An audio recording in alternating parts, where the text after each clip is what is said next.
大家好，这里是百味厨娘。葡萄干酸酸甜甜，营养丰富，非常好吃，尤其是小孩子都特别喜欢吃葡萄干。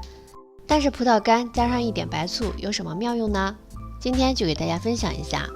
先把葡萄干装进一个小碗中，然后倒上适量的清水，先把葡萄干给它淘洗一下。因为葡萄干在晾晒的过程中，表面会有很多脏东西，像尘土什么的，特别容易粘附在表面。清洗干净以后，把它捞出来，然后换上一点清水，倒上适量的食用小苏打，再把它淘洗一下。小苏打有很强的去污能力，能够把表面的脏东西全都给它清洗掉。清洗一会儿以后，继续把它捞出来。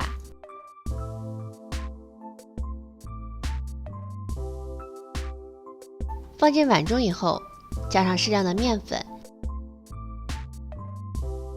用手抓一抓，让面粉全都进入到葡萄干的沟壑里边。抓一会儿以后，倒上适量的清水，再把葡萄干清洗一下。面粉有很强的吸附能力，能够把里边的脏东西全都带出来。换一盆清水，再给它清洗一下，把表面的面粉清洗干净就可以啦。像这会儿的葡萄干已经清洗得非常干净了，这会儿就可以给孩子放心食用啦。把葡萄干倒进一个小碗中，然后这会儿我们就需要用到白醋啦。买的时候一定要买这种酿造白醋，千万不能买酿制白醋，酿制白醋都是人工勾兑的，买的时候一定要看清楚。再给碗中倒上适量的白醋，白醋能够没过葡萄干就可以啦。